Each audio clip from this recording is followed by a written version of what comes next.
ಎಲ್ರಿಗೂ ನಮಸ್ಕಾರ. ಇವತ್ತೊಂದು ನಾನು ಟೇಸ್ಟಿ ಹೆಲ್ತಿ ರೆಸಿಪಿ ಹೇಳ್ಕೊಡ್ತಿದ್ದೀನಿ. ಇದಕ್ಕೆ ನಾನಿಟ್ಟಿರುವ ಹೆಸರು ದಾಲ್ ಪಾಲಕ್ ರೈಸ್ ಅಂತ.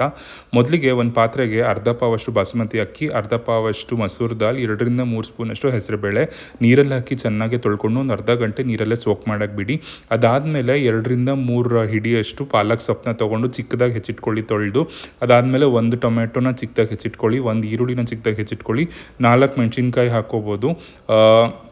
ನಿಮಗೆ ಖಾರ ಜಾಸ್ತಿ ಬೇಕು ಅಂದರೆ ಜಾಸ್ತಿನೂ ಹಾಕ್ಕೋಬೋದು. 2ರಿಂದ 3 ಬೆಳ್ಳುಳ್ಳಿ, ಹಾಗೆಯೇ ಚೂರು ತುರಿದಿಟ್ಕೊಂಡಿರುವಂತಹ ಶುಂಠಿ.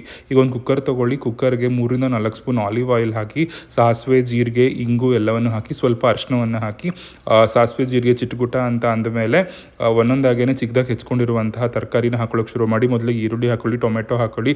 ಟೊಮೆಟೊ ಸ್ವಲ್ಪ ಮಷಿ ಆದಮೇಲೆ ನೀವು ಪಾಲಕ್ ಸೊಪ್ಪು ಹೆಚ್ಚಿಟ್ಕೊಂಡಿರ್ತೀರಲ್ಲ ಅದನ್ನು ಹಾಕೋಬೇಕು. ಸೊ ಇದನ್ನು ಹಾಕಿ ಒಂದು 5 ನಿಮಿಷ ಬಾಡಕ್ಕೆ ಬಿಡಿ. ಅದರಲ್ಲೇ ನಿಮಗೆ ಸೊಪ್ಪು ಕನ್ಸಿಸ್ಟೆನ್ಸಿ ಕಮ್ಮಿ ಆಗ್ತಾ ಗೊತ್ತಾಗುತ್ತೆ ಸೊಪ್ಪು ಬೆಂದಿದೆ ಅಂತ. ಸೊ ಇದು ನಿಮಗೆ ಒಂದು ಟಿಪ್ ಅಂತಲೂ ಹೇಳ್ಬೋದು. ನಾನಿಲ್ಲೊಂದು 5 ನಿಮಿಷ ಚೆನ್ನಾಗಿ ಬಾಡಿಸ್ಕೊಂಡು ಆದಮೇಲೆ ರುಚಿಗೆ ತಕ್ಕಷ್ಟು ಉಪ್ಪು ಹಾಕೊಳ್ಳಿ.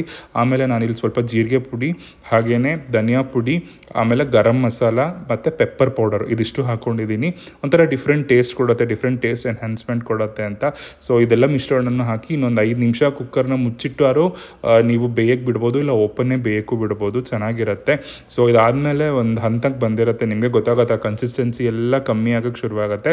ಅದಾದಮೇಲೆ ಏನು ಮಾಡಬೇಕಪ್ಪ ನೀವು ಅಂತ ಅಂದರೆ, ಈಗಾಗಲೇ ನೆನೆಸಿಟ್ಕೊಂಡಿರುವಂತಹ ಬೇಳೆ ಹಾಗೂ ಅಕ್ಕಿಯ ಮಿಶ್ರಣವನ್ನು ಹಾಕಿ, ನಾನಿಲ್ಲಿ ಇದಿಷ್ಟು 1 ಪಾವಷ್ಟು ಇಟ್ಕೊಂಡಿದ್ದೀನಿ. ಅಂದರೆ ಮಸೂರ್ ದಾಲು, ಬಾಸುಮತಿ ರೈಸು, ಹಾಗೆ ಹೆಸರುಬೇಳೆ.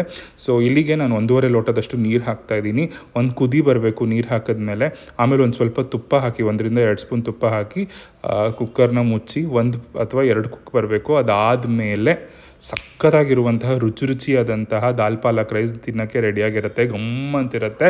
ಸೊ ಚಿಪ್ಸ್ ಜೊತೆ ತಿನ್ನಿ, ಇಲ್ಲ ರಾಯ್ತಾ ಮಾಡ್ಕೊಂಡು ತಿನ್ನಿ, ಸಕ್ಕತ್ತಾಗಿರುತ್ತೆ. ನೀವು ಟ್ರೈ ಮಾಡಿಬಿಟ್ಟು ಹೇಗಿತ್ತು ಅಂತ ಹೇಳಿ ನಿಮ್ಮ ಅನಿಸಿಕೆಗಳನ್ನ ತಿಳಿಸಿ. ನಮಸ್ಕಾರ.